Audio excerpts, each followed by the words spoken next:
হযরত কিবলা একদিন জালালি হালতে পুকুর পাড়ে বসে ওযু করতেছিল। হঠাৎ তিনি বলে উঠিল, হারামজাদা, তুই এখান হইতে দূর হস নাই। এই বলে ওনার হস্তের লোটাটি জোরে পুকুরে নিক্ষেপ করিল। তখনও ওনার ওযু সমাপন হয় নাই। তাড়াতাড়ি খাদেমগণ অন্য লোটা এনে দিলেন। তিনি অযু সমাপন করিল, দায়রা শরীফে চলে যান। এইদিকে হযরত পুকুরে লোটা ফেলাই দিচ্ছে দেখে খাদেমগণ পুকুরে নেমে লোটা তালাশ করিতে লাগিল। অনেক তালাশের পর সকলে হতাশ হয়ে চিন্তায় পড়ে গেল। ওলি আল্লাদের কার্য বুঝা বড়ই মুশকিল। তিনি গালি দিলেন কাকে এবং লোটাই বা পুকুরে কেন নিক্ষেপ করিলেন, সকলে চিন্তা করিতে লাগিল। ঘটনার 2 দিন পর রাঙ্গুনিয়া নিবাসী আজমত আলী নামক হজরতের জনৈক ভক্ত কিছু নাস্তা ও হজরতের পুকুরে নিক্ষেপ করা লোটাটি নিয়ে দরবার শরীফে হাজির হইল। তিনি হজরতের খেদমতে গিয়ে লোটা ও নাস্তাগুলি সামনে রাখিল এবং কদমবুচি করিয়া অনেকক্ষণ যাবৎ হজরতের কাছে দাঁড়ায় কাঁদিতে লাগিল। পরে বাহিরে আসিল।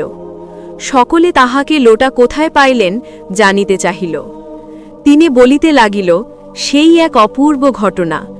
এই লোটার মারফত হজরত আমার প্রাণ রক্ষা করেছিল। আমি ভাই গরিব মানুষ, মনে করছিলাম পাহাড় থেকে কিছু লাকড়ি আনিব এবং বিক্রয় করে যাহা যাহা পাব তা দিয়ে নাস্তা তৈয়ার করে হজরতের জন্য আনিব। মাইজভান্ডার দরবার শরীফ হতে 42 মাইল দূরে রাঙ্গুনিয়া কোদালা পাহাড়ে গিয়া কিছু কাঠ সংগ্রহ করে এক গাছতলায় আঁটি বাঁধিতেছিলাম। এমন সময় এক বিরাট বাঘ কোথা থেকে হঠাৎ আসিয়া আমার সামনে হাজির হইল। বাঘের আকস্মিক আক্রমণ প্রচেষ্টায় অনন্যপায় হয়ে আমি ইয়া গাউসুল আজম বলে চিৎকার করে উঠিলাম। এইটা বলতে না বলতে আকস্মাৎ শূন্য হতে একটি লোটা এসে বাঘের মুখের উপর পতিত হল।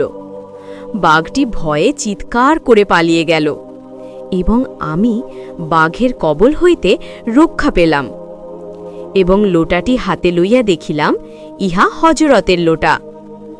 লোটাটি হজরতকে ব্যবহার করিত আমি দেখিয়াছি, তাই লোটাটি ও লাকড়ি বাড়িতে আসিলাম এবং বিক্রয় করে হজরতের খেদমতে আনিতে সামান্য নাস্তা তৈয়ার করলাম। অদ্য এই লোটা ও নাস্তা লইয়া হজরতের খেদমতে হাজির হয়েছি। আমাকে হজরত অসীম দয়া করে তাহার বেলায়েতি ক্ষমতায়